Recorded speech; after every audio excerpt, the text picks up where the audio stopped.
Good afternoon. I am so excited for this next session. I have to say it's not that I have any favorites, but it's probably the one I've been most looking forward to out of our 2 days. We have two truly phenomenal panelists with us for this session on identity fluidity.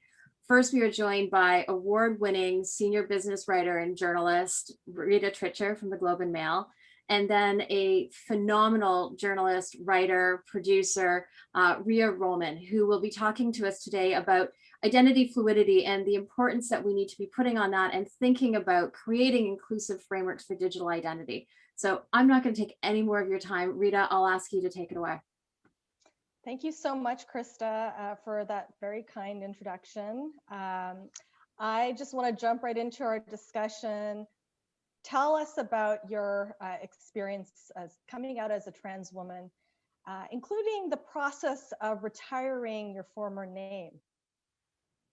Okay, well, so I came out as trans publicly about 2.5 years ago, I guess.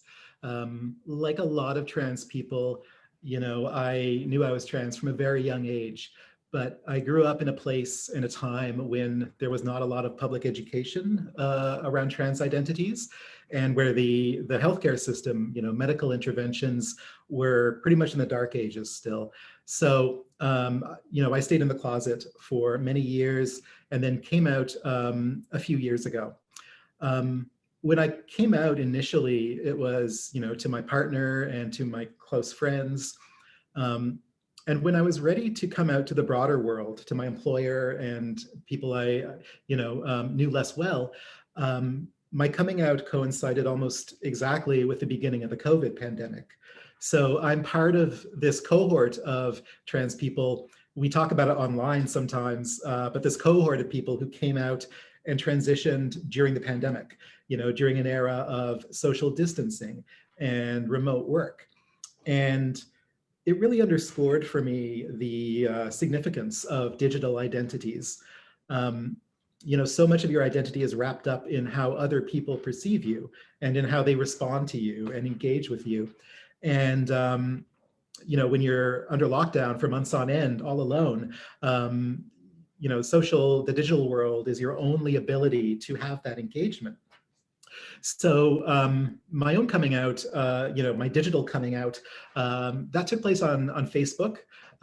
You know, I wrote up a little blurb explaining my transition. I agonized over it for days. And then I went online, I changed my name in the system, I posted my blurb, and then I closed my computer and ran away. And, you know, I was utterly terrified about what people's response would be like. I thought there would be a lot of confusion, maybe some negativity. I hoped there would be some positivity, but I didn't really know what to expect. And so when I did muster up the courage several hours later to go back online, I was really astounded. You know, there were literally hundreds of comments from hundreds of people, many of whom I hadn't seen in years. And they were all incredibly kind, supportive. It was a really moving moment. You know, I literally cried when I saw some of the responses. So that was a very positive kind of digital coming out experience.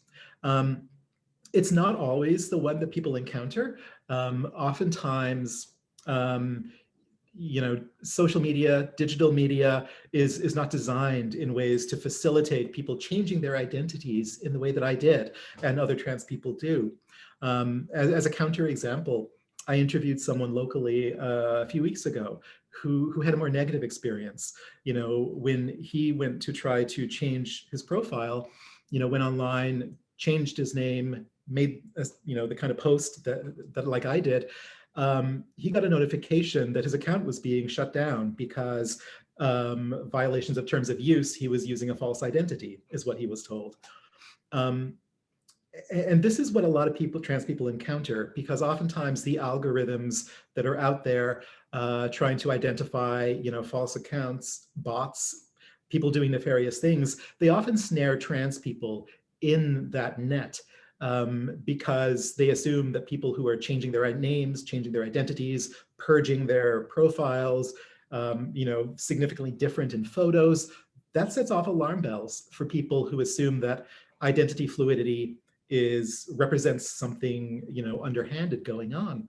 So this person, if you try and put yourself in their shoes for a moment, this is a very vulnerable moment for them when they have decided to share their new identity with the world. They make this posting.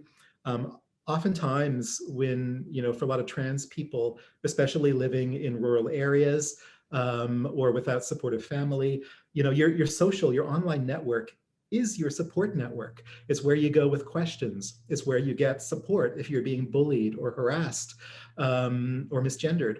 And to all of a sudden have that yanked away from you, your account shut down, be separated from all that support network at your moment of greatest vulnerability is really, really harmful. This person, Facebook is notorious for this. There's no live help people around you that you can, there's not even a bot that you can chat with to try and resolve it. This person spent days trying to re-access their account. And eventually they did get a technical support email saying, send us a scanned copy of your ID in this name, and then we'll reopen your account. Well, this person hadn't legally changed their name yet, so they didn't have any IDs. So that's an example of what a lot of people, the kinds of problems a lot of people do experience.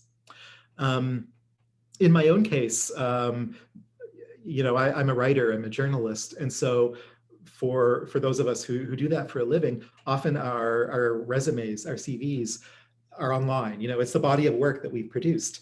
And in my case, it's spread across multiple publications over the years. So I realized once I came out, I was like, oh no, I'm going to have to contact everywhere I've published, find out who's in charge of this publication, do my coming out.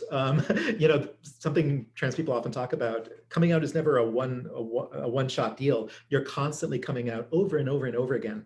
And every encounter that you do so is fraught with vulnerability. You never know how someone will respond. So I had to hunt down all of these publications and come out and ask them to change my identity, my name and my bio and my pronouns on the archives. That's a very time-consuming process. And I'm still encountering places where either I forgot my name was out there on a publication, or maybe the system got reset and for some reason my old name has reappeared on the articles. So, those are some of the challenges that people face when you're dealing with systems that are not readily designed to acknowledge and give you control over identity fluidity. I really relate to what you're saying. As a journalist, you've written hundreds, thousands of articles over the years, and I can imagine how time-consuming it would be to go and catch each and every instance. What has the response been from publishers when you make this request? Generally, it's been really positive. It's all the places that I've contacted have been really supportive and really, they've worked to try and do it. But every time you reach out, it is a fraught, kind of tense process. You never entirely know what the response will be like. I think of one publication. It's a publication I love. The editor has become a good friend. But I was nervous because I remember they declined a pitch I made a couple, or several months earlier for a trans-related story. A story with trans themes, because they were a bit worried about going into a controversy they didn't really want to publish around. And so, I knew that this was a wonderful person, a great team of people, but I had that in the back of my head. I was like, oh, how are they going to respond when I come out as trans? And I was very nervous about that. But they were extremely positive, and we have since actually worked to put out some trans-related content. So they've been great since I came out. But it takes a lot of mental effort, a lot of psychological willpower to go through that process again and again, and never entirely knowing. You make yourself very vulnerable every time you come out and do that, and never quite knowing what the response is going to be. And where are you in this process of retiring your old name? Is it an ongoing process? It is. It's an incredibly time-consuming and costly process. I'm literally in the middle of that process right now. In my case, I'm dealing with 3 different jurisdictions. This is part of the problem. There is no cohesive system in Canada or anywhere, I don't think, for doing this. I'm a resident of Newfoundland. I have a birth certificate from Ontario, and I have dual citizenship. I have German citizenship through my parents as well. So these are 3 different jurisdictions, each of which has completely different policies around how to handle name and gender changes. In some cases, like Newfoundland and Ontario, there are clashes, contradictions in how you're instructed to go about this and what order you're instructed to go about this. So for several months, I had the papers on my desk, I ignored them because I didn't know where to start. I didn't know how to reconcile all these policies. And finally, in desperation, I emailed the 2 governments and I said, how do I do this? I'm confused. And about a week later, I got a phone call from a very nice Service Ontario person who was very kind and supportive. And they explained, they said, we know that this is confusing. We know the policies don't make sense together. But what you need to know is that our governments, they talk to each other. And so just send both governments everything you can, explain that you're trans, we'll get on the phone with each other and sort out the mess behind the scenes, is what I was told. So that at least gave me kind of a route forward. But it's extremely daunting figuring out how to do this. And it's also expensive. Each of those bureaucratic changes comes with fees that are sometimes, hundreds of dollars in fees. This is why a lot of trans people often put off that process of the legal change. It's so important because it's the basis on which, all your other identity is built up. And yet, when you're trans, you're already facing so many expenses. Medical transition supposed to be covered in our universal Medicare system, but there are huge gaps, and there's stuff that's not covered, stuff that's only partially covered, a lot of things you have to pay up front and then hope you'll get partial reimbursement. So trans people are already facing immense costs. And then to add those bureaucratic expenses of changing your legal documents on top of it is something that people often just can't handle. But it's difficult because in my case, the 3 jurisdictions, that you have these identities that they're interwoven, and like one ID in one jurisdiction relies on another ID in the other jurisdiction, which is verified by another ID. So you make any change to any one of this one ID in this network, and it sends ripples throughout the whole system that start alerting levels of government that something is going on here, and you never know where you're going to run into troubles with which institution or which government once you start playing with that. It's like a chicken and egg kind of thing in some ways. It sounds incredibly frustrating. The lack of coordination, the lack of health equity, the cost. It seems almost incomprehensible why someone would have to pay a huge amount of fees to get their own identity documents. That's a really important point. And hopefully that's something that we can be resolved going forward. I did want to ask you about something that we talked about on our pre-call, which was your experience getting your mortgage changed, because to me, this is a very important source of friction or potential source of friction for a lot of people. Yeah, it was not one that I expected to be, it was not one of the challenges I was expecting. A few months ago, I went to get my mortgage renewal, to renew my mortgage. And so I set up an appointment with the bank. And of course, I had to set this up under my former name, which was still my legal name with the bank. So already I kind of walked into the bank with this kind of tense environment where I was presenting very differently from the name and data on my appointments and on my ID. And clearly this, was raising some eyebrows. when I got, the mortgage officer brought me back to their office. And when we got in their office, I just explained, look, I'm trans, I'm in the middle of changing my name and my gender marker.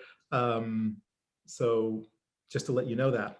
And they told me, okay, fine, we'll proceed with the mortgage renewal. But they said, once I did change my name, I would have to get a hold of a lawyer and redo, get a certification from the lawyer that I had changed my identity, and that I'd have to pay a fee to the lawyer to get the change certified on my mortgage. And that floored me. I was not expecting that ordeal and that expense. Lawyers don't come cheap. You have to pay, what is it, it was $1,000 or $1,200 initially to get the lawyer to sign the forms, and then I'd have to do it again because I was trans. That really didn't seem fair. And I've since tried to look into it a bit more. It seems like it might not necessarily be the case, but what I've encountered is that the people don't seem to know, that this is the thing. They're used to getting marriage certificates and changing a name because of a marriage certificate.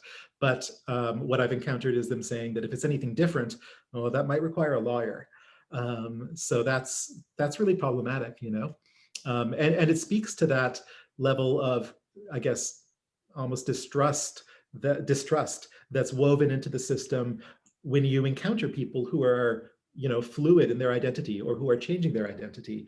It's this kind of historically rooted suspicion that something underhanded is going on, when that's not the case. In today's world, increasingly, people are changing their identities for a variety of reasons, including changing their gender identity. It's really disappointing to hear that, different rules apply to different types of diversity. I mean, to me, that is the very definition of systemic discrimination. So I hope that these sorts of pain points will be worked out going forward. I'm sorry that you've had to experience that. I wanted to ask you what advice you would give to people who develop tech systems about the pain points that you've experienced. I would say, be cognizant when you're designing systems that people are going to be changing their identities. It's not a bad thing. It shouldn't draw suspicion. And you should try to make that process as fluid and easy for people as possible, and try to enable people to control that process themselves. How you choose to express your identity, what name you use, what gender you present as. These are things that are very intrinsic to each individual. Some of the pain points that I encounter, it's things as simple as going shopping and then presenting a Visa card, to make a purchase. And sometimes you see, like the eyebrows raised when you present a Visa card that's in a name that appears to be a different gender from yourself. Or discount cards that stores have, membership cards. So I often don't use them because I just don't want the hassle of having my old name pop up and then some kind of a discussion possibly with the clerk. Oftentimes the clerks, as soon as your name comes up on their system, they start calling you sir or ma'am or by that name, which, if you're changing it, is so hurtful. They think they're being nice, but they're just making me very angry and upset. So putting users, consumers in charge of that process is I think really helpful, at least for the public facing personas that you present. I had a encounter recently. I'm affiliated with our university, and they were holding a forum, a women's forum. And I, when I logged into the online system to participate in this, I discovered it was in a platform where my old name and gender identity were listed. And I immediately panicked. I was like, oh no, I'm not gonna come and speak at this women's forum under my former gender identity and name. So fortunately, our university had a a 24-hour live tech person you could call. So I called and laced into this person in a panic. They had never encountered a situation like this before, but they did their best to help. And they couldn't actually change my name and identity in the core system because it drew on another system they didn't have access to. But they were able to create kind of a different persona, a front that I was able to use to have a suitable name and presentation and participate in that forum. So I think kind of the lessons that came from that experience are, it's important to allow the users to make those changes themselves very easily in their forward-facing identities. Also to be inclusive of people, when provide a way for people to give this feedback. It's important to recognize that identities are going to change. There was a point where you would have, initially male or female if you registered online for something, and then they started adding, maybe trans, and now you see sometimes whole drop-down menus with dozens of options. Enabling people to enter their own terms for how they choose to describe themselves is a way to recognize that there are going to be identities down the road that you're maybe not prepared for, that we don't know about now, that we're not familiar with. And also it's a way of recognizing that people's identities are going to change multiple times over their lives. So giving people the tools to be in charge of that process, I think, is really important. I am constantly downloading apps and then being asked, male or female, and getting really upset and emailing the app developer saying, look, I'm not going to use your app until you make this more inclusive to non-binary identities and others. And sometimes you get no response, but sometimes you get developers who are like, whoa, thank you so much for raising that. We're going to implement that change right away. And that's the kind of support and relationship that you want to be able to have with technology or with any system. We only have a couple minutes left, but I did want to ask you to end on, you offering your words of wisdom, advice to others who are going through a similar journey.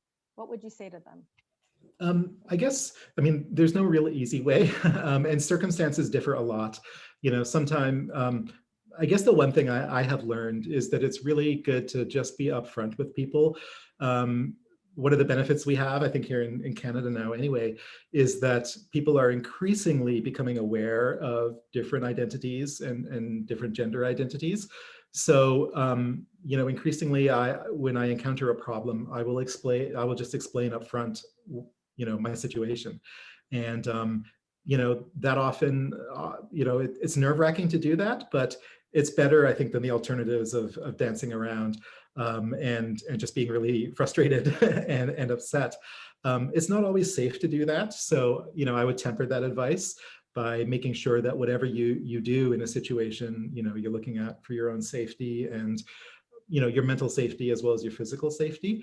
But wherever possible, I try to hope that people are, proceeding with the best intentions in mind. And I just try and be upfront about what my needs are in a situation and what my identity is.